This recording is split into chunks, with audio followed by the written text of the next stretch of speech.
மத்தேயு 6வது அதிகாரம் வசனம் 11. The book of Matthew chapter 6 verse 11. All right, மத்தேயு 6:11. எல்லாரும் திருப்புங்க. ஆங்கிலத்தில் வாசிக்கிறேன். சுருக்கமான ஒரு வார்த்தை, ஒரு வசனம். Give us today our daily bread. Give us today our daily bread. தமிழ்ல வாசிங்க. எங்களுக்கு வேண்டிய ஆகாரத்தை இன்று எங்களுக்கு தாரும்.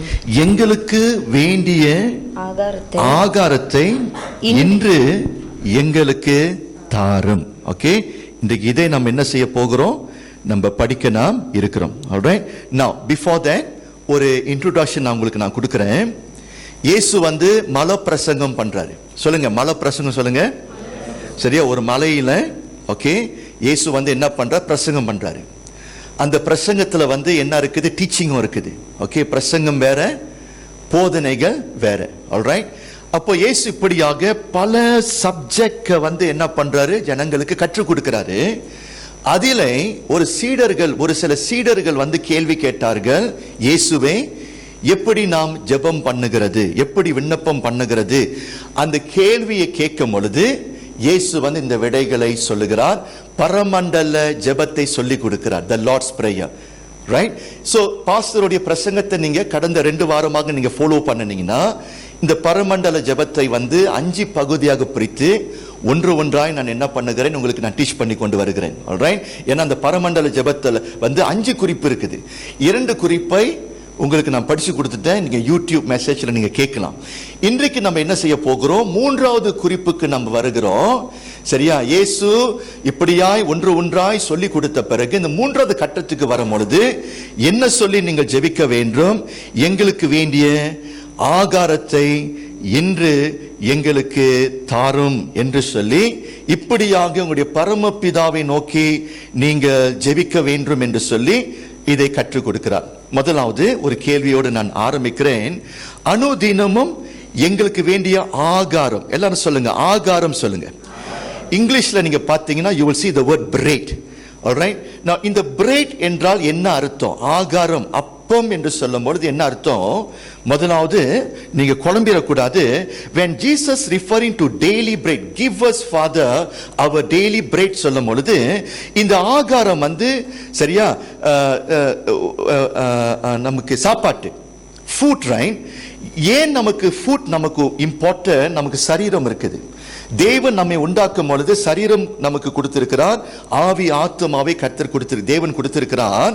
அப்பொழுது சரீரம் போஷிக்கப்பட வேண்டும் என்றால் மனுஷனுக்கு என்ன தேவைப்படுது, ஆகாரம் அனுதினம் நமக்கு தேவைப்படுது. சோ அந்த டெய்லி பிரெட் சொல்லும் பொழுது Jesus is talking about bread. But அதே சமயத்தில் அந்த அந்த ஆகாரம் என்று சொல்லும் பொழுது ஒரிஜினல் கிரேக் மொழியில you will see the word artos. Okay, இந்த artos என்று சொல்லும் பொழுது you can go deeper. Jesus not only talking about bread.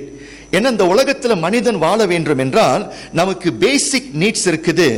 Okay, it also referring to other basic needs that are important for us in order to live here in this world. Water, shelter, clothes and other needs. இந்த உலகத்தில் நம்ம வாழ வேண்டும் என்றால் அப்பம் மாத்திரம் இருந்தால் போதாது, நமக்கு குடிக்க நமக்கு தண்ணீர் நமக்கு தேவைப்படுது, நமக்கு உடை நமக்கு தேவைப்படுது, தங்கறதுக்கு இல்லம் தேவைப்படுது. அதே சமயத்தில் இந்த உலகத்தில் வாழ வேண்டும் என்றால் நிறைய மற்ற பேசிக் நீட்ஸ் இருக்குது. இது எல்லாம் அந்த ஆகாரத்துக்குள் அடங்கி இருக்கிறது. அப்ப இயேசு என்ன சொல்றாரு, நமக்கு எல்லாருக்கும் இந்த உலகத்தில் தேவை இருக்குது.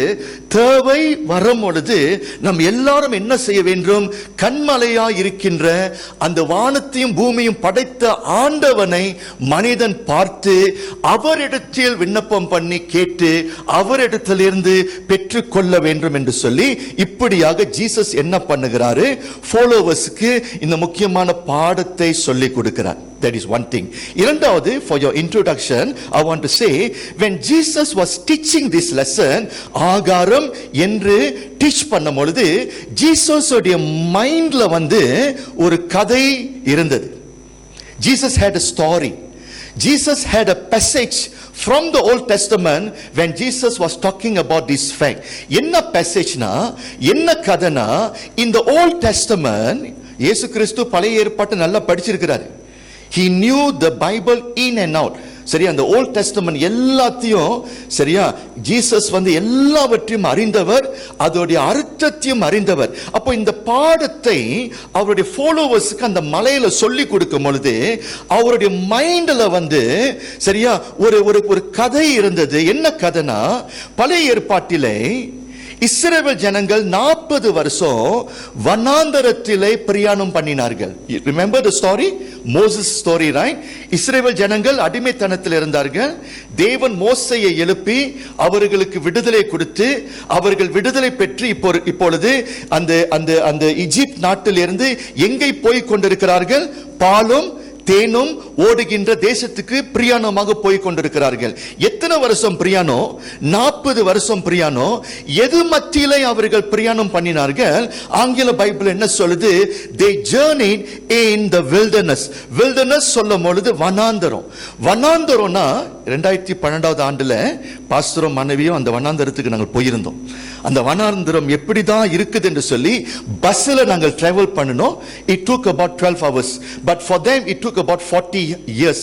நமக்கு தெரியும் ஏன் அவங்க 40 வருஷம் அங்க travel பண்ணனாங்கன்னா, because of their stubbornness, in order to punish them, in order to teach them lesson, God took them around. God took them many cycles. அப்போ அந்த வனாந்தரத்துல நல்ல கவனிங்க, மனுஷனுக்கு சாப்பிடுறதுக்கு ஆகாரம் இல்லை. அந்த வனாந்தரத்துல மனுஷனுக்கு குடிக்கக்கூடிய தண்ணீர் அந்த இடத்தில் இல்லை. அந்த வனாந்தரத்துல தங்கறதுக்கு கூடாரம் அவர்களுக்கு இல்லை. மனுஷனுக்கு வேண்டிய பாதுகாப்பு இல்லை. அதாவது நான் என்ன சொல்ல வரேன், மனுஷனுக்கு இந்த பேசிக் நீட்ஸ் சொன்ன பாத்தீங்களா, அர்டாஸ் அந்த வார்த்தை யூஸ் பண்ணணும் பாத்தீங்களா, இந்த பேசிக் நீட்ஸ் வனாந்தரத்தில் இல்லாத ஒரு இடம். ஆனா என்ன நடந்துச்சு? 40 வருஷமாய் அற்புதமாய் தேவன் என்ன பண்ணினார்? வானத்தின் வாசலை திறந்து அவருக்கு வேண்டிய சாப்பாட்டை கொடுத்தார், மன்னாவை கொடுத்தார், கன்மலையை பிளந்து தண்ணீரை கொடுத்தார். தேவன் என்ன பண்ணினார்? இஸ்ரவேல் ஜனங்களை 40 வருஷம் பாதுகாத்தாரு, இஸ்ரவேல் ஜனங்களை வழி நடத்தினார். அப்போ இயேசு ஏன் அந்த கதையை வைத்து இந்த புதிய ஏற்பாடுல டீச் பண்றாருன்னா, கவனிங்க, பழைய ஏற்பாட்டிலே உங்களுடைய ஆண்டவன் என்ன பண்ணனாரு? அந்த ஒன்றும் இல்லாத இடத்தில் உங்களை போஷித்து, உங்களை டேக் கேர் பண்ணி, உங்களை வழி நடத்தினார். பார்த்தீங்களா? அவர் மீது விசுவாசமாக இருக்க வேண்டும். அன்றைக்கு உங்களை போஷித்தவர் இன்றைக்கும் உங்களுடைய தேவையை சந்திக்க வல்லவராக இருக்கிறார் என்று சொல்லி அந்த கதையை நமக்கு என்ன பண்ணுகிறார்? நமக்கு கொண்டுட்டு வருகிறார். அப்படி என்றால் இந்த லிசனர்ஸ் இருக்கிறாங்க பார்த்தீங்களா, அந்த மலையிலே அநேக ஜனங்கள் கூடி வராங்க பார்த்தீங்களா, ஒரு முக்கியமான ஒரு பாயிண்ட் அவர்களுக்கு சொல்ல வராரு. தேவனை நோக்கி நீ பாரு, நீ ஜெபிக்கும் பொழுது உன்னுடைய குறைகளை அவரிடத்தில் சொல்லும் பொழுது தேவன் குறைகளை கேட்கின்றவராய் இருக்கிறார் என்று சொல்லி அதை சொல்ல வராரு. விளங்குதா இல்லையா? சரி, இப்பொழுது ஏறக்குறைய உங்களுக்கு ஒரு மேலோற்றமான அந்த ஒரு இன்ட்ரோடக்ஷன் நான் கொடுத்துட்டேன். இப்போ நம்ம என்ன செய்ய போகிறோம்? We going to dig deeper. We shall dig deeper to this prayer today. What we can learn from this prayer. இந்த ஜெபத்தில் இருந்து சுருக்கமான ஜெபம் தான். Give us today our daily bread. எங்களுக்கு வேண்டிய ஆகாரத்தை இன்றைக்கு எங்களுக்கு தாரும் என்று சொல்லும் பொழுது இதிலே 2 முக்கியமான ஆழமான சத்தியம் அடங்கி இருக்கிறது. விசுவாசிகள் இதை கற்று அறிய வேண்டும். நிறைய விசுவாசிகள் ஜெபத்தை பண்றீங்க, ஆனா அந்த ஜெபத்துக்குள்ளாக உள்ள அர்த்தம் என்னது என்று சொல்லி அறியாமல் நம்ம என்ன செய்கிறோம்? வாழ்ந்து கொண்டிருக்கிறோம். முதல் அர்த்தம், இயேசு என்ன அந்த ஜனங்களுக்கு சொல்லி கொடுக்கிறார்னு அந்த ஜெபத்தின் மூலமாக இப்படியாக நீங்கள் ஜெபிக்க வேண்டும்.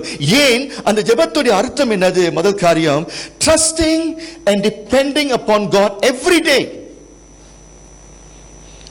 அதுதான் சொல்ல வராரு. அனுதினமும் நீங்க என்ன செய்ய வேண்டும்? தேவனை பார்க்க வேண்டும், தேவனை நம்ப வேண்டும்.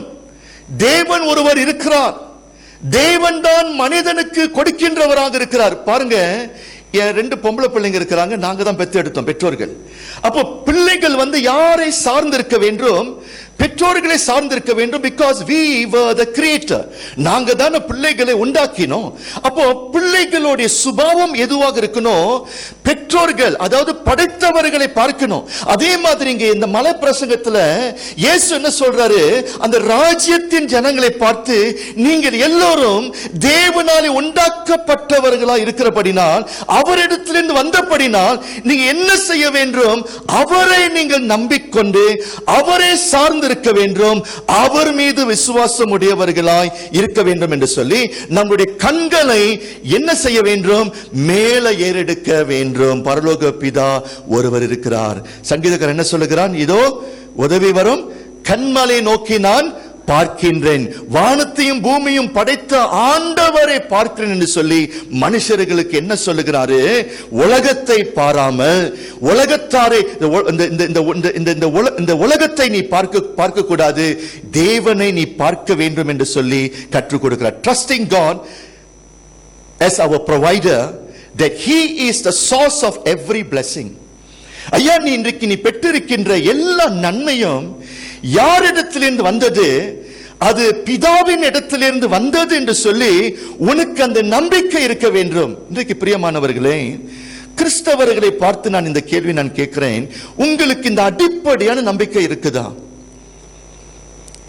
உங்களுக்கு இந்த பேசிக்கான ஒரு நம்பிக்கை உங்களுக்கு இருக்குதா? இந்த கேள்வி நான் கேட்டேன்னா, இட் இஸ் வெரி சப்ஜெக்டிவ். இன்னும் நீங்க ஆமீன் சொல்லுவீங்க, உண்மைன்னு சொல்லுவீங்க, இதை ஏற்றுக்கொள்ளுகிறோம் சொல்லுவீங்க.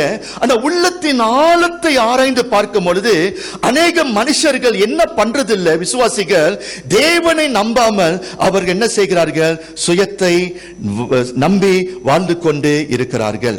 பாஸ்டர் கல்லூரியில் நான் படிக்கும் பொழுது 3 வருஷம் நான் படித்தேன். My engineering course, diploma course நான் கம்ப்ளீட் பண்ணின பிறகு about 1 week before the graduation, அந்த அந்த அந்த நம்ம அந்த அந்த கல்லூரிக்கு ஒரு மோட்டிவேஷனல் ஸ்பீக்கரை கொண்டுட்டு வந்தாங்க. ஒரு சைனீஸ் மேன் என்ன பண்றாரு? எல்லாருக்கும் கிராஜுவேஷன் முடிஞ்சிருச்சு, இதுக்கு பிறகு நம்ம எதை எதிர்நோக்க போகிறோம்? உலகத்தை நம்ம எதிர்நோக்க போகிறோம். we going to start our life, we going to survive in this world. அப்போ நமக்கு எல்லாருக்கும் ஊக்கம் கொடுக்கணும்னு சொல்லி அந்த மேனேஜ்மெண்ட் என்ன பண்ணாங்க? மோட்டிவேஷனல் ஸ்பீக்கரை கொண்டுட்டு வந்தாங்க. நான் ஒரு ஆடியன்ஸ் அங்க உட்கார்ந்து இருக்கிறேன். ஏறக்குறைய ஒரு 200 மாணவர்கள் இப்பொழுது சரியா about to be graduated, about to face the world. நாங்க உட்கார்ந்து இருக்கும் பொழுது இவர் தன்னை இன்ட்ரோடியூஸ் பண்ணுகிறாரு. எப்படி இவர் இந்த சீன நபர் இன்ட்ரோடியூஸ் பண்ணினார்னா, he was a atheist. atheistனா என்ன அர்த்தம்னா, கடவுள் ஒருவர் இருக்கிறார் என்று சொல்லி நம்பாதவர்.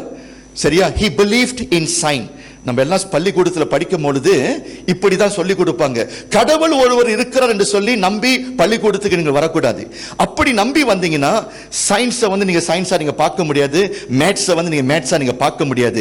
இந்த absence of God, then only சரியா நம்ம ரேஷனலைஸ் பண்ணும் பொழுது சயின்ஸ், இந்த மேத்ஸ் எல்லாம் making sense. when God is present, சயின்ஸை படிக்க முடியாது. ரைட் தானே? அவர் என்ன சொல்லி கொடுக்கிறார் பாருங்க. I still remember what he said.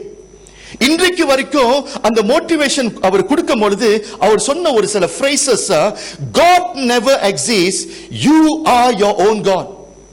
கடவுள் ஒருவர் இருக்கிறார், நம்பாதீங்க, நீங்க தான் கடவுள் என்று சொல்லி நீங்க நம்ப வேண்டும். Work hard and rely on yourself, not on anyone. கடினமாய் உழைக்க வேண்டும். யாருமே நீ நம்பக்கூடாது, யாருமே நீ நாடக்கூடாது. உன்னுடைய சொந்த கால்ல நீ நிற்க வேண்டும்.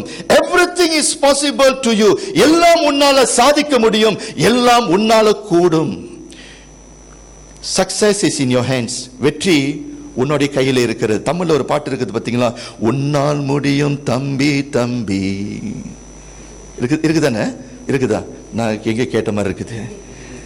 பழமொழியா என்ன? உன்னால் முடியும் தம்பி தம்பி. பாருங்க, இயேசு சொன்னதுக்கும் இந்த மோட்டிவேஷனல் ஸ்பீக்கர் பேசினதுக்கும் can you see the contrast? இவர் என்ன சொல்றாரு? கடவுள் ஒருவர் இல்ல, அங்க பார்க்காத, நீதான் கடவுள், உன்னால சாதிக்க முடியும். you are your own creator, your own God. உன்னால என்ன நினைச்சனா கூட ஒரு மனுஷனால சாதிக்க முடியும். ஐயா, நான் சொல்றேன், அவர் பேசுனதுல பாதி உண்மை இருக்குது, அது நம்ம இக்னோர் பண்ண கூடாது. yes, without me working hard I cannot see the success. என்னுடைய முயற்சி முக்கியம், என் காலில் நிக்கணும். Independency is important. பட் அவர் சொன்ன தத்துவத்துல எல்லாம் உண்மை இல்லை. ஒன்றை அவர் மறந்து போனார். மனிதனுடைய சக்திக்கு மேல, மனிதனுடைய பலத்துக்கு மேல, மனிதனுடைய திராணிக்கு மேல யாரு ஒருவர் இருக்கிறார்? ராஜாதி ராஜன் ஒருவர் இருக்கிறார், தேவாதி தேவன் ஒருவர் இருக்கிறார் என்று சொல்லி மனிதன் மறந்து போகிறான். இன்றைக்கு எந்த தத்துவத்திலே வாழ்ந்து கொண்டிருக்கிறோம்? எந்த ஒரு பிலீஃப் சிஸ்டம்ல நம்ம வாழ்ந்து கொண்டிருக்கிறோம்? நிறைய கிறிஸ்தவர்களுக்குள் நான் சொல்லுகிறேன், இயேசு ஆண்டவர் என்று சொல்லுகிறோம், ஆனா முழுக்க முழுக்க இந்த உலகத்தாருடைய தத்துவத்தில் வாழ்ந்து கொண்டிருக்கிறோம். இயேசு திசையை மாற்றுகிறார். இஸ்ரவேல் ஜனங்களை பார்த்து, ஒன்றை நீ மறந்து போகாத, 40 வருஷம் சாப்பாட்டு இல்லாத ஒரு இடத்தில், தண்ணீர் இல்லாத ஒரு இடத்தில், பாதுகாப்பு இல்லாத ஒரு இடத்தில் தேவன் என்ன பண்ணினான்? அற்புதமாக உங்களை நடத்தினார், உங்களை போஷித்தார். உங்களுடைய கண்களானது அவர் மீது இருக்க வேண்டும் when comes to your needs. ஹல்லேலூயா சொல்லுங்க. ஐயா நான் சொல்றேன், உங்களுடைய சாதனை இல்ல, என்னுடைய சாதனை இல்ல, யாரை நாம் நம்பி வாழ வேண்டும்? ஆண்டவராகிய தேவனை நாம் நம்பி வாழ வேண்டும் என்று சொல்லி திசை மாற்றுகிறார் ஜெபத்திலே. திசை என்ன பண்ணுகிறாரு? மாற்றுகிறார் ஜெபத்திலே. அதுதான் இன்றைக்கு நாம் பார்க்கின்ற ஒரு முக்கியமான ஒரு குறிப்பு. பழைய ஏற்பாட்டிலே ஒரு கதையை நான் சொல்லுகிறேன். ஒரு முக்கியமான ஒரு பைபிள் கேரக்டர் யாருன்னா, a man called David. எல்லாம் சொல்லுங்க, டேவிட் சொல்லுங்க. தமிழ்ல தாவீது என்று சொல்லி எழுதி இருக்கிறது. நீங்க பாருங்க, சின்ன வயதிலேயே இவனுடைய வாழ்க்கை தத்துவம் வித்தியாசமாக இருந்தது. The philosophy of life, the belief system of David was entirely different. சின்ன வயதிலேயே பாருங்க, இயற்கையாக அவன் யாரை நம்பினான்? எனக்கு மேல ஒரு ஆண்டவன் இருக்கிறான், எனக்கு மேல ஒரு படைத்தவர் இருக்கிறார், எனக்கு மேல ஒரு சக்தி உள்ள ஒரு தேவன் இருக்கிறார் என்று சொல்லி அந்த நம்பிக்கையில வாழ்ந்தவன் யாரு? தாவீது. தாவீதுக்கு சகோதரர்கள் இருந்தார்கள், அவங்களுடைய தத்துவம் அப்படியாக இல்லை, ஆனா தாவீதுக்கு அந்த நம்பிக்கை இருந்தது. எத்தனை பேர் இன்றைக்கு தாவீதாக இருக்கிறீங்க எனக்கு தெரியல. பாருங்க, இவன் சின்ன பையனாக இருக்கும் பொழுது தேவன் என்ன பண்ணுகிறான்? அவனை தேர்ந்தெடுத்து அவனை அபிஷேகம் பண்ணினான். அவன் ராஜாவாக மாறுகிறான். ராஜாவாய் வந்த பிறகு அவனுக்கு தேவன் கீர்த்தியை கொடுத்து, வெற்றியை கொடுத்து, நல்ல ஒரு மகிமையை கொடுத்து அவனை தேவன் உயர்த்துகிறான். பாருங்க, ஆடுகளை மேய்த்து கொண்டிருந்த ஒரு சாதாரண தம்பி, ஒன்றமில்லாத, அட்ரஸ் இல்லாத ஒரு மேன் வித்அவுட் சிக்னிஃபிகன்ட், சரியா, ஒன்றும் இல்லாத ஒரு ஜீரோவா இருந்த ஒரு வாலிபனை தேவன் என்ன பண்ணிட்டார்? இப்பொழுது ராஜாவா இப்பொழுது உயர்த்திட்டார். பாருங்க, உயர்த்தின பிறகு உலகத்தார் பேசின தத்துவத்தில் அவன் வாழவில்லை. அவன் சொல்லி இருக்கலாம், என்னுடைய சாதனை எல்லாம் என்னுடைய லக்கு. நம்ம அப்படிதான் சொல்லுவோம், லக்குல. சில பேர் இப்படி செய்வாங்க. இது இப்படி என்னது? கிராஸ்விங். அது என்ன அர்த்தம்? அது லக்குல என்ன சொல்லுவாங்க? இதுக்கு ஒரு அர்த்தம் சொல்லுவாங்க, சம்திங் லைக் தட், சரியா? இதெல்லாம் ஒரு luck. I don't believe in this thing. என்கிட்டலாம் காட்டிட்டு இருக்காதீங்க, எனக்கு இந்த தத்துவம் அல்ல. சில பேர் ஏதோ பேசிட்டு டச்சூட், இதெல்லாம் தட்டிக்கிட்டு இருக்காதீங்க. இதெல்லாம் எனக்கிட்ட இந்த உலகத்தோடைய தத்துவத்தில் நம்ம என்ன செய்யல, நம்ம வாழல, சரியா? இன்னைக்கு நம்ம எல்லாரும் தாவீதோடைய ஸ்தானத்தில் இருந்து நம்ம என்ன பண்ணிருப்போம்? பீத்திக்கு வந்தானே தவறு, அந்த வார்த்தையை நான் யூஸ் பண்றேன், சரியா? பட் உங்ககிட்ட மறுபடியும் சொல்றேன், பீத்திக்கு வந்தானே நாங்க முன்ன ஒன்றும் இல்லாம இருந்தோம், எல்லாம் என்னுடைய பலம், என்னுடைய சாதனை, என்னோட திறமை, என்னுடைய படிப்பு, சரியா? இன்னைக்கு பாரு நான் மேல வந்த காரணம், சரியா? நானு me, it's all about me, it is all about me என்று சொல்லி, சரியா? நம்ம ஒரு பந்தால நம்ம வாழுவோம். ஆனா இவன் என்ன பண்றான்? ஒரு கட்டத்துல ஒரு உயர்ந்த ஸ்தானத்துக்கு வந்த பிறகு ஒரு டைம் வந்துச்சு, காணிக்கை கொடுக்கக்கூடிய டைம் வந்துச்சு. ஏன்னா இந்த தாவீதுக்கு ஆசை கடவுளுக்கு ஒரு ஆலயத்தை கட்ட வேண்டும் என்று சொல்லி.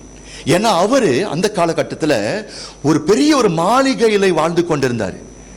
ஒரு பெரிய ஒரு மாளிகையில வாழ்ந்து கொண்டிருக்கும் பொழுது ஒரு ஆசை வந்துச்சு, கடவுளுக்கு என்ன கொடுக்கணும்? காணிக்கை கொடுத்து ஆலயத்தை கட்ட வேண்டும் என்று சொல்லி. எவ்வளவு காணிக்கை தருமா தாவீது கொடுத்தாரு? கோல்டு மட்டும் டன்னு கணக்கில் கொடுத்தாராம். கோல்டு இந்த காலகட்டத்தில் கோல்டு டன்னு கணக்குனா it can go to billions of dollars. Silver ton கணக்கில் கொடுத்தாரு. எவ்வளவு ரா மெட்டீரியல் கொடுத்தாரு, நிறைய காணிக்கை கொடுத்தாரு. அந்த காணிக்கை சேர்த்து வச்ச பிறகு அவர் என்ன சொல்றாரு, அவருடைய தத்துவத்தை பாருங்க. I love this word. நீங்க அந்த வசனத்தை வாசிக்கணும். என் கூட வாங்க, 1 நாளாகமம் புத்தகத்துக்கு வாங்க. 1 Chronicles chapter 29. 1 நாளாகமம் 29 வசனம் 14 வாசிங்க. 1 நாளாகமம் 29 வசனம் 14. நான் இங்கிலீஷ்ல நான் வாசிக்கிறேன், அதுக்கு பிறகு தமிழ்ல வாசிக்கப்படும். Listen what David said. But who am I? And what is my people that we should be able thus to offer willingly?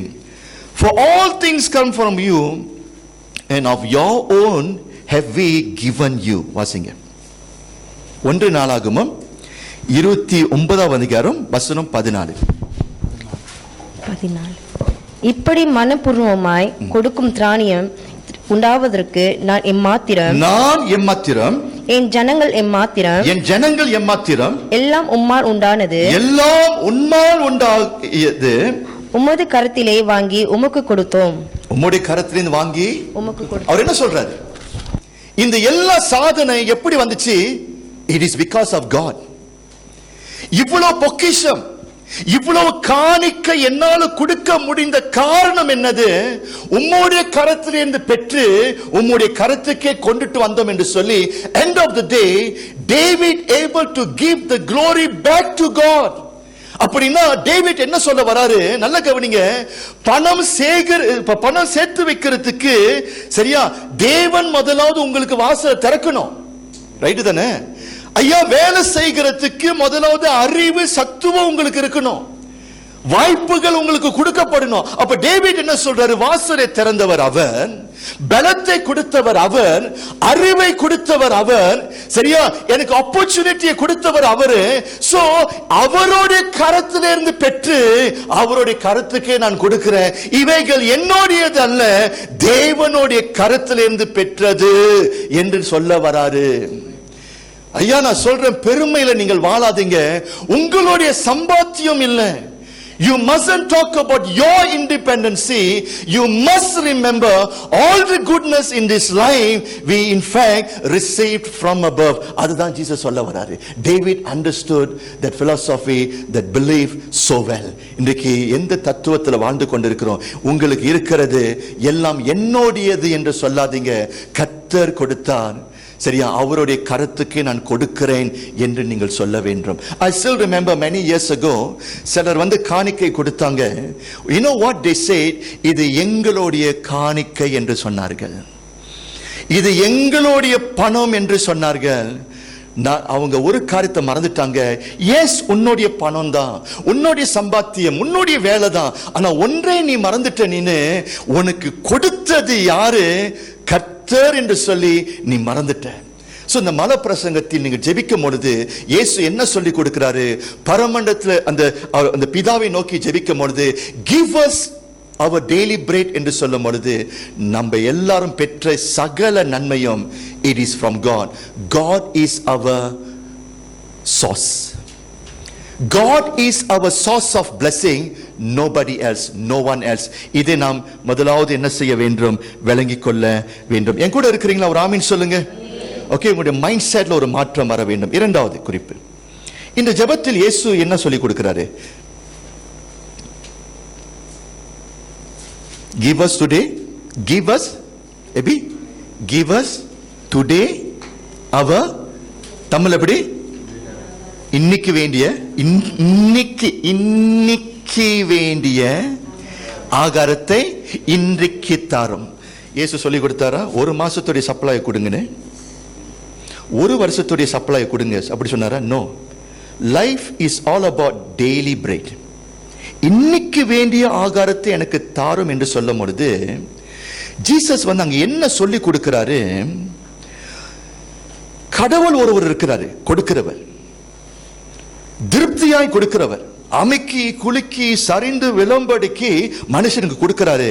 ஆனா கொடுப்பதிலே எப்படி நீங்க பார்க்க வேண்டும் என்றால், God will meet your needs, God will never meet your wants. ரெண்டு இருக்குது. அதாவது தேவைகளை தேவன் கொடுப்பாரு. தேவன் உன்னுடைய ஆசையின்படி எல்லாத்தையும் கொடுக்க மாட்டார். அது சொல்ல வர்றாரு. நம்ம எல்லாம் ரிவர்ஸா நம்ம நினைக்கிறோம், எதை கேட்டாலும் அவர் கொடுப்பாரு. அப்படி இல்லை. நான் நல்ல அப்பாவாக இருக்கும் பொழுது என் பிள்ளைக்கு எது தேவைப்படுது, எப்பொழுது தேவைப்படுது, எவ்வளவு தேவைப்படுது எனக்கு தெரியும். அதை தான் மெஷர் பண்ணி நான் கொடுக்கிறேன். நல்ல அப்பா. உருப்படாத அப்பா யார் தெரியுமா? பிள்ளை ஆசைப்படுறாரு பார்த்தீங்களா, எல்லாத்தையும் கொடுப்பது சரியா, அது ஒரு தவறான ஒரு காரியம். பிள்ளை நம்ம என்ன பண்றோம்? கெடுக்கிறோம். நம்முடைய பரமபிதா கொடுத்து நம்மளை கெடுக்க மாட்டார். கடவுள் உங்களுடைய தேவையை கெடுக்கிறார்.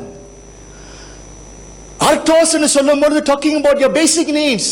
ஐயா, உனக்கு உடை தேவை, உனக்கு தண்ணீர் தேவை, உனக்கு சாப்பாட்டு தேவை, உனக்கு பாதுகாப்பு தேவை. இவைகளை கொடுக்கிறவர் யாரு? நம்முடைய தேவன். அதை கேட்கும் பொழுது நமக்கு கர்த்தர் இலவசமாய் இவைகள் எல்லாவற்றையும் கொடுத்து நம்மை நடத்துகிறார். இன்றைக்கு உங்களை பார்த்து நான் கேள்வி நான் கேட்கிறேன், எத்தனை பேர் அந்த வகையில் குறைப்பட்டவர்களாக இருக்கிறீங்க? யாருக்குமே குறை இல்லை.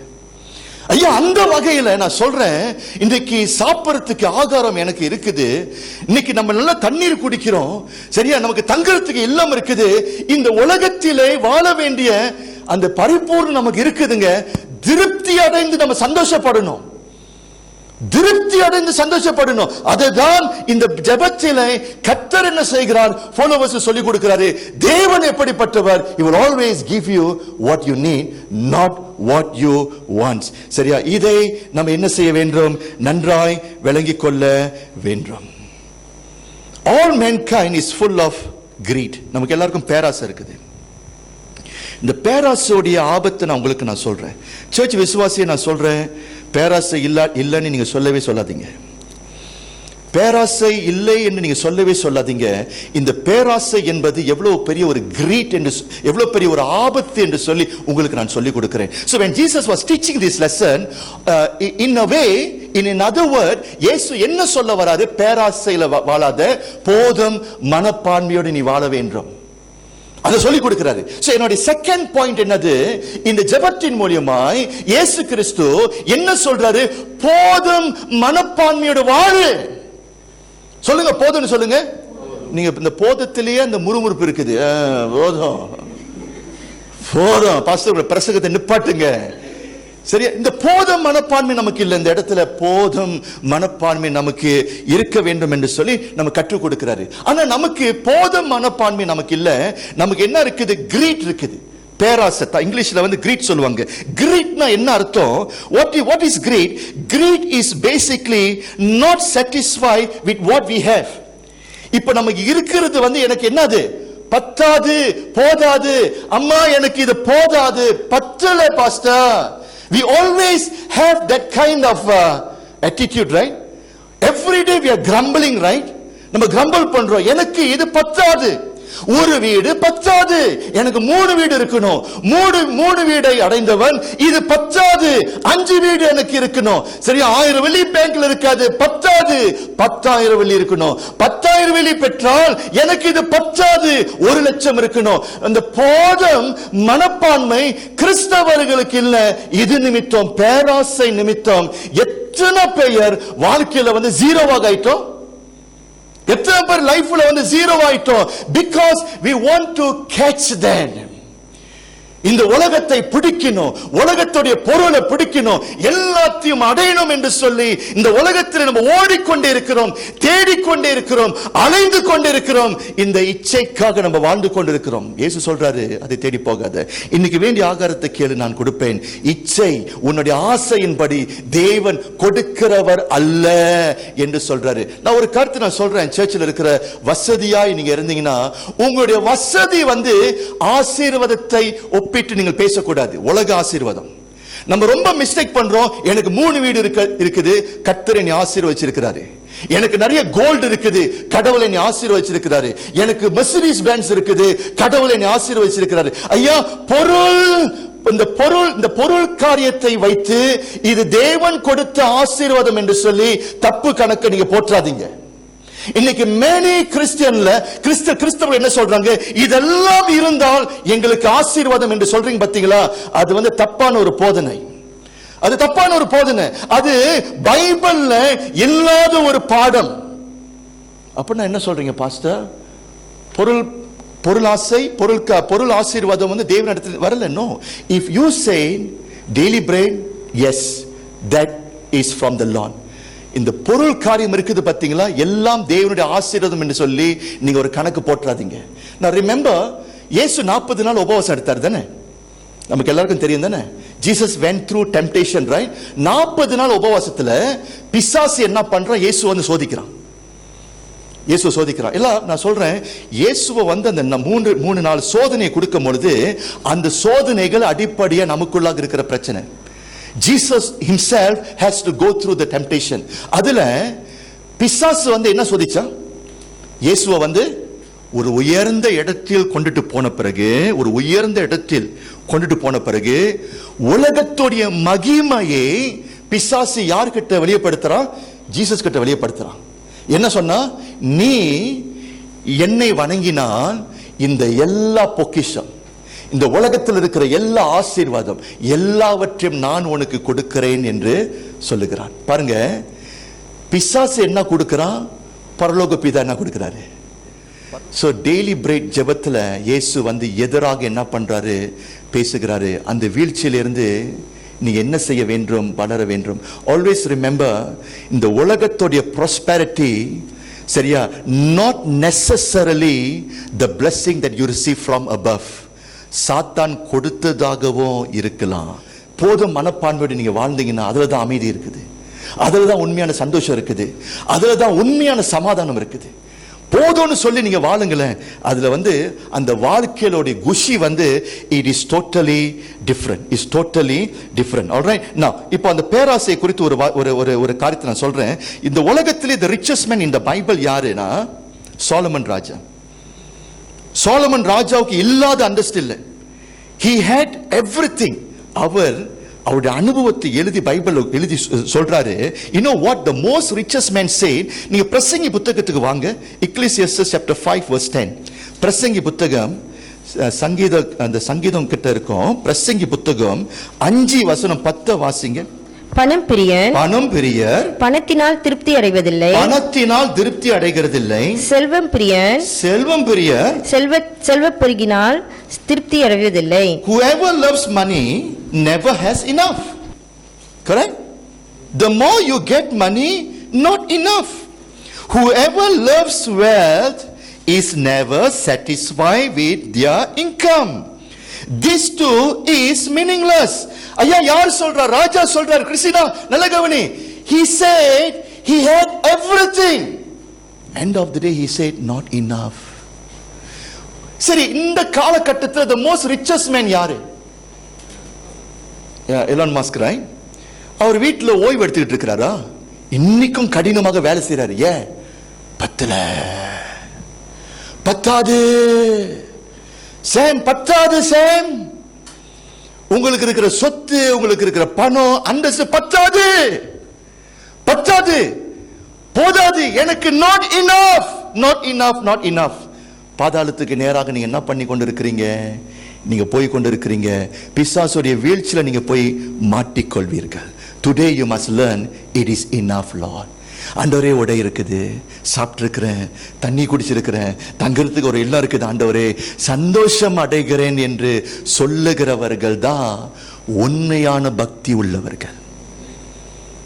உண்மையான பக்தி உள்ளவர்கள் யாருங்க? பவுல் சொல்றார் 1 தீமோத்தி 6:6 வீட்டுல போய் வாசிங்க. கண்டென்ட்மென்ட் குறித்து பேசும் பொழுது எதோடு கனெக்ட் பண்றாரு சரியா? With godliness, godly people. அதாவது தேவ பக்தி உடையவன் யாரு, எப்படி கண்டுபிடிப்பது? இந்த பாஸ்டர் உண்மையான கடவுளுக்கு பயந்திருக்கிறாரா? இந்த பாஸ்டருக்குள்ளாக பக்தி இருக்குதா? இந்த விசுவாசிக்குள்ளாக பக்தி இருக்குதா இல்லையான்னு சொல்லி எப்படி கண்டுபிடிப்பது? ஒரே ஒரு வழி, போதும்னு சொல்றாரு பாத்தீங்களா? எனக்கு இது போதும். சிம்பிளிசிட்டி. சிம்பிளா வாழுகிறது, அவர்கள் தான் உண்மையான பக்தி உள்ளவர். நீங்க மறந்து போகாதீங்க. நீங்க யூடியூப்ல நீங்க பாத்தீங்கன்னா 95% 99% பாஸ்டர்மார்கள் திருச்சபைக்கு என்ன சொல்லி கொடுக்கிறார்கள்? அந்த சாத்தான் சொன்னா பாத்தீங்களா, நல்லா சேர்த்து வை, நிறைய பணத்தை நீ சம்பாரி, இததான் என்ன பண்றாங்க? கடவுள் கொடுக்கின்ற ஆசீர்வாதம் என்று சொல்லி போதிக்கிறாங்க. இததான் அதிகமாக நம்ம என்ன செய்கிறோம்? கேட்டுக்கொண்டிருக்கிறோம். நீங்க அந்த ஓரத்துக்கு நீங்க போயிட்டீங்க. So that is why I want to bring you back to the right track. Ask God for the daily bread. God will sustain you with the daily bread. ஏன்னா மனுஷனுக்கு கொடுக்க கொடுக்க கொடுக்க போதாது. ஏன்னா நமக்குள்ளாக அந்த ஒரு பேராசை இருக்குது, அந்த பாவம் நமக்குள்ளாக இருக்குது என்று சொல்லி நம்ம என்ன பண்ணிடக்கூடாது? மறந்து போகவே கூடாது. சொல்லி எல்லாம் சொல்லுங்க, பேராசை சொல்லுங்க. நான் இந்த பேராசை குறித்து நான் இன்னொரு காரியத்தை நான் சொல்றேன். நீங்க எபேசியர் 5ஆம் அதிகாரத்துக்கு வாங்க. I want to show to you இந்த பேராசை எவ்வளவு பெரிய பாவம் என்று சொல்லி பைபிள் நமக்கு சுற்றி காண்பிக்குது. The book of Ephesians chapter 5 verse 5. எபேசியர் 5:5 பாருங்க. இந்த பேராசை எவ்வளவு கொடுமையானது, இந்த பேராசை தேவனுடைய பார்வையிலே எவ்வளவாய் அருவருப்பானது என்று சொல்லி பைபிள் நமக்கு காண்பிக்குது. எவ்வளவு பெரிய பாவம் அது. 5:5. For of this you can be sure, no immoral, impure or greedy person, such a person is an idolater and has any inheritance in the kingdom of Christ and of God. வாசிங்க. எபேசியர்மா 5:5 வாசிங்க. நல்ல கவனிங்க இந்த வசனத்தை. விபச்சாரக்காரனாவது. விபச்சாரம் சொல்லுங்க. ஓ, பெரிய பாவம் தானே விபச்சாரம். என்னது? ஒரு ஹஸ்பண்ட் இன்னொரு பொம்பளை கூட பழகுறாரு, அசிங்கம் தானே, பெரிய பாவம் தானே. விபச்சாரி, விபச்சாரம் ஒன்று. அசுத்தமாவது. அசுத்தம், சரி, அசுத்தமான ஒரு வாழ்க்கை, விபச்சாரம், அசுத்தம். அடுத்தது விக்கிர ஆராதனைக்காரனாகிய. விக்கிர ஆராதனை சொல்லும்போது ஐடல் வர்ஷிப்பிங். விபச்சாரம், அசுத்தம், விக்கிர ஆராதனை. அடுத்தது பொருளாசைக்காரனாவது. எதோட சேர்க்கிறான் பாத்தீங்களா? பொருளாசை எதுல இருக்குது? விபச்சாரம் பாவம், அசுத்தம். விக்கிர ஆராதனைக்கு ஒப்பானது என்னது? பொருளாசை. You must remember that. பொருளாசை ஆசீர்வாதம் இல்ல. பொருளாசையை எங்க போட்டு இருக்கிறோம்? தேவன் வெறுக்கிறார். அது பாவத்துக்கு ஒப்பாக இருக்குது. விபச்சார பாவத்துக்கு ஒப்பானது பொருளாசை. இன்றைக்கு பொருளாசை உடையவர்களாக இருக்கிறோம். ஒரு வீடு பத்தாது, இந்த பணம் பத்தாது, இந்த சம்பாத்தியம் பத்தாது, எனக்கு இன்னும் பெருசாக வேணும், இன்னும் மேல வரணும் என்று சொல்லி வாழ்கிறோம். பாத்தீங்களா?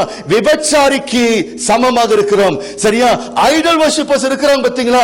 அவர்களுக்கு சமமாக இருக்கிறீங்கன்னு சொல்லி பவுல் அதே வரிசையில் வைக்கிறாரு. இவர்களுடைய நிலைமை என்னது? இவங்களுடைய முடிவு என்னது? அடுத்த வசனத்தை வாசிங்க.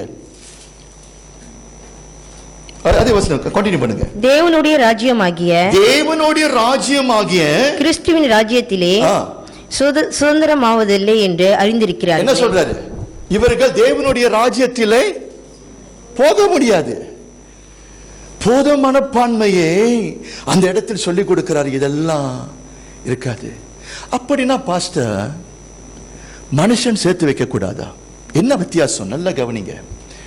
பொருள் ஆசை வேற, பொருளை வைத்திருக்கிறது வேற. Two different thing. Love of money is different, having money is different. So do not make mistake. இந்த பிரசங்கத்தை கேட்ட பிறகு அடுத்த வாரம் வரும்பொழுது எல்லாம் அங்க தெருவில் உட்காந்துக்கிட்டு எல்லாம் உட்கார்ந்து இருக்கிறீங்க. ஏன் யோகேஷ், நீங்க தானே பிரசங்கம் பண்ணீங்க பாஸ்டர். நான் விபச்சாரி இல்ல பாஸ்டர். நான் பரலோகத்துக்கு போனேன்னா என்ன சொல்லுவேன்? என்கிட்ட ஒண்ணுமே இல்லை, நான் பிச்சை வாங்கிக்கிட்டு அப்படின்னு நான் சொல்ல வரல. மரங்கீழ போய் உட்கார்ந்துடாதீங்க. இங்க பைபிள் என்ன சொல்லுது? பொருள் ஆசை, லவ் ஆஃப் மணி. அப்படின்னா என்ன அர்த்தம்? கடவுளுக்கு மேல நம்ம எதை வைக்கிறோம்? நம்ம இவைகளை வைக்கும் பொழுது அது பாவமாக மாறுது. That is why பாருங்க, அப்போஸ்தலர் காலகட்டத்தில் அநேக காணிக்கைகளை கொண்டுட்டு வரும்பொழுது அப்போஸ்தலர்கள் என்ன பண்ணல? எடுத்து பாக்கெட்ல போடல. என்ன சொன்னாங்க? எங்க பாதப்படியில போட்டுட்டு போயிருங்க. ஏன்னா அப்போஸ்தலர்களுக்கு தெரியுது, பாக்கெட்டுக்கு வந்துருச்சுன்னா இருதயத்துக்குள்ளாக வந்துடும். அதுதான் வஞ்சனை. என்ன பண்ணிரு? பணத்தை அங்க போட்டுரு. அந்த பணத்தை எடுத்து நம்ம என்ன பண்ணலாம்? ஊழியத்துக்கு உபயோகப்படுத்தலாம். மணி குட், பணம் நல்லது. சரியான வகையில சேனல் பண்ணி அநேகருக்கு நம்ம உதவி செய்யலாம். நான் என்ன சொல்ல வரல, சம்பாதிக்க கூடாது, பணத்தை சேர்த்து வைக்க கூடாதுன்னு சொல்ல. எதுக்கு சம்பாதிக்கிறீங்க, எதுக்கு சேர்த்து வைக்கிறீங்க? எனக்கு வேண்டியது எடுத்துக்கொண்டு மற்றவர்களுக்கு நம்ம ஆசீர்வாதமாய் இருக்க வேண்டும். அது சரியான காரியம். ஆனா எல்லாம் எனக்கு, எல்லாம் எனக்கு, எனக்கு 5 வீடு பத்தாது, 5 காடி பத்தாது, எல்லாம் எனக்கு எனக்கு எனக்கு சொல்லி சுயத்துக்காக வாழ்றோம் பாத்தீங்களா, நீ ஒரு விபச்சாரியாக மாறுகிற. நீ அதுதான் point. So money itself is not sin.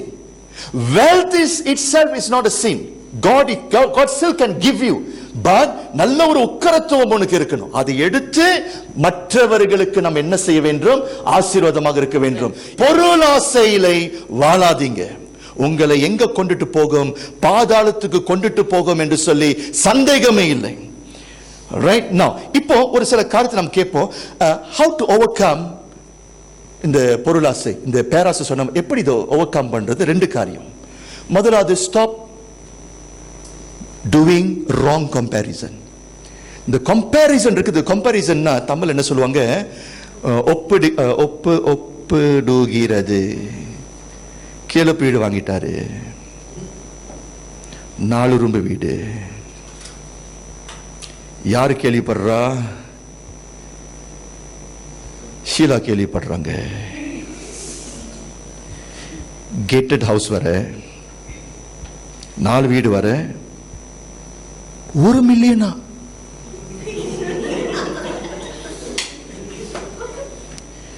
Sheila இப்பொழுது ஹஸ்பண்ட் கூட பேசுறாங்க. அவர் வாங்கிட்டார் 1 மில்லியன், நீங்க இருக்கிறீங்க 2 லட்சம். கொஞ்சமாவது மண்டையில் உங்களுக்கு அறிவு இருக்குதா? நீனும் வேலை செய்யற, அவனும் வேலை செய்யறான். நீங்க சிங்கப்பூர், அவரு சிங்கப்பூர். நீங்க $, அவரு சிங்கப்பூர் $. கம்பேர் பண்றாங்க. இன்னைக்கு இந்த கம்பேர் பண்ணி comparison pushing us to competition. போட்டி போட்டா சரியா நம்ம என்ன பண்றோம்? அவங்களை விட்டு நம்ம மேல வரணும்னு சொல்லி, சரியா? இந்த கிரீட் எங்க ஸ்டார்ட் பண்ணுதுன்னா, that is why I love this quote. இந்த கோட்டை யாரு சொன்னா தெரியல. Greed starts with wrong comparison. ஒப்பிடாதீங்க. நீங்க என்னதான் தங்கம் போட்டாலும், நீங்க என்ன மாதிரி பெரிய வீட்டில் இருந்தாலும், ஐ டெல் யூ, பாஸ்டர் பொறாமப்படவே மாட்டேன் நானு. ஐயோ ஷீலா எல்லாம் கோல்ட் பிளேட்டடா இருக்குது. I am not prosperity preacher. இவ்வளவு பெரிய காணிக்கையா? பாய் பழக்கவே மாட்டேன், வேண்டாதான் சொல்லுவேன் நானு. No, I will never do comparison. Never. எனக்கு கர்த்தர் கொடுத்தது எனக்கு போதும். எனக்கு கர்த்தர் கொடுத்தது போதும். இந்த கம்பேர் பண்ணி நம்ம என்ன பண்றோம்? அவங்களுக்கு மேல இன்னும் நல்லா இருக்கணும்னு சொல்லி இந்த புகழுக்காக நம்ம வாழ்கிறோம். பார்த்தீங்களா? நீங்க அறியாம நீங்க எங்க போய் கொண்டு இருக்கிறீங்க? ஒரு ராங்கான ட்ராக்ல போய் கடைசியில போய் நீங்க என்ன பண்ணிக்குவீங்க? மாட்டிக்குவீங்க. Stop doing comparison first.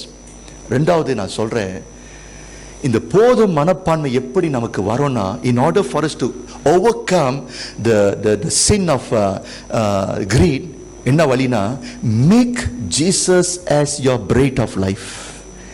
அந்த வசனத்தை வாசிங்க, you will understand. Okay, you turn with me to book of John chapter 6 now. Make Jesus as your bread of life. John chapter 6 verse 35 வாசிங்க. யோவான் 6:35 வாசிங்க. இயேசு அவர்களை நோக்கி, ஜீவம் அப்பம் நானே, என்னிடத்தில் வருகிறவன் ஒரு காலம் பசி அடையான், என்னிடத்தில் விசுவாசம் இருக்கிறவன் ஒரு காலம் தாகம் அடையான். Jesus said, John 6:35, Jesus said to them, I am the bread of life. நானே ஜீவாப்பம் சொல்றாரு. Whoever comes to me shall not hunger, and whoever believes in me shall never thirst. என்ன சொல்றாரு? நான் தான் அப்போன்னு சொல்றாரு.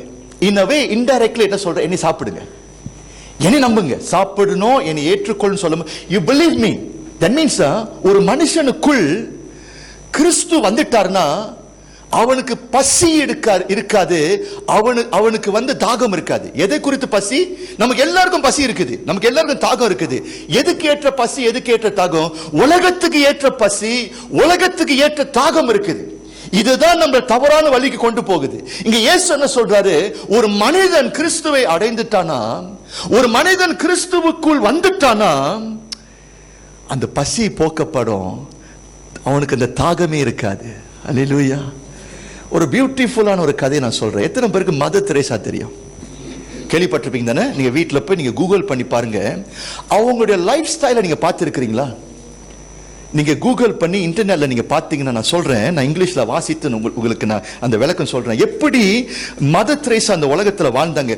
I really hope our church will come to this level and I want to prepare the church. யாராவது நம்ம சபைக்கு வரும்பொழுது சிம்பிளான ஒரு சபை, அந்த சபை தான். ஒரு சிம்பிளான ஒரு பாஸ்டர்னா இவர் தான் உலகம் நம்மளை பார்த்து சொல்லணும். ஓகே, இந்த தாயுடைய சாட்சியை பாருங்க, எப்படி இந்த தாய் வாழ்ந்தாங்கன்னு சொல்லி பார்த்தவர்கள் நமக்கு எழுதி கொடுத்திருக்கிறாங்க. Mother Teresa lived a life of extreme material simplicity. She owned only 2 white cotton sarees with blue borders, a pair of sandals, a crucifix, a rosary, and a small bag. She slept on a hard cot, ate plain food, and gave away all money and gift to help the poor. எப்படி வாழ்ந்தாங்கன்னா, அவங்களுக்கு இருந்தது 2 sorry தான்.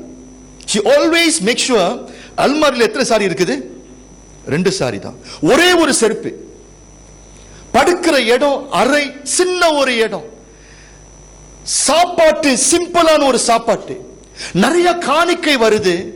வரும்பொழுதெல்லாம் என்ன பண்றாங்க, மற்றவங்களுக்கு தான தர்மம் பண்ணி வாழக்கூடிய ஒரு தாய். ரொம்ப சிம்பிளா வாழ்ந்தவங்க யாரு? Mother Teresa. சோ ஏன், எப்படி இவங்களுக்கு ஒரு சிம்பிளிசிட்டி வந்துச்சு?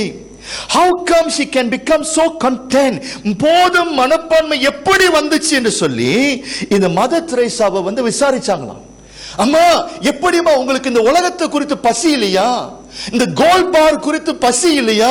பெரிய வீட்டில் இருக்கணும்னு சொல்லி உங்களுக்கு அந்த ஒரு அந்தஸ்து மீது உங்களுக்கு ஒரு ஆசை வரலையான்னு சொல்லி கேட்கும் பொழுது, பேட்டி கேட்கும் பொழுது என்ன சொன்னாங்க? ஒரு மீட்டிங்ல இதை சொன்னாங்க. You know what she said? Listen what she said. She once said, Jesus is my God, Jesus is my spouse, Jesus is my life, Jesus my only love, Jesus is my all in, Jesus is my everything. She surrendered her life fully to Christ. I belong to him. Therefore அந்த உலகம் அவங்களுக்கு பெருமையாய் பெருசா தெரியல. That is why Pavul சொல்றாரு, உலகம் என்னுடைய குப்பையாக மாறியது, காரணம் கிறிஸ்து என்னுடைய ஜீவன். எத்தனை பேர் பாஸ்டருடைய வாட்ஸ்அப் ஸ்டேட்டஸை பார்த்துருக்கிறீங்க? என்னுடைய வாட்ஸ்அப் இதை பார்த்துருக்கிறீங்க? வாட்ஸ்அப் என்ன சொல்லுவாங்க? நாட் ஸ்டேட்டஸா, ப்ரொஃபைல் பிக்சர், ப்ரொஃபைல் வேர்டிங் போட்டிருக்கிறேன். Ephesians chapter 1 verse 21. For to me to live is Christ and to die is gain. For to me to live is Christ and to die is gain. வேற ஒன்றும் இல்லைங்க இந்த உலகத்தில். இந்த உலகத்தை தேடி போகாதீங்க. நீங்க தேடுற சமாதானம் அங்கல்ல, தேடுற நிம்மதி அங்கல்ல, அந்தஸ்து அங்கல்ல. உங்களுடைய அமைதி, நிம்மதி, ஆசீர்வாதம் எல்லாம் எங்க தெரியுமா இருக்குது? பொக்கிஷமா இருக்கின்ற இயேசு கிறிஸ்து. அவரை அடைஞ்சிட்டீங்க, பசி இருக்காது. You will be the overcomers. Hallelujah. Give us today our daily bread. It is all about, முடிக்கிறேன் pastor. I just want to do some conclusion. நான் முடிக்க இருக்கிறேன். சரியா? Trust God for all your needs. Acknowledge all your blessings are from him. Thank God for what you have today. Be content. Live a simple life. Share what you have with others. Great peace and joy for those who live by this rule. அந்த ஒரு தத்துவத்தில் நம்ம வாழுவோம். கர்த்தர் நம்மை ஆசீர்வதிப்பார். Shall we stand and pray?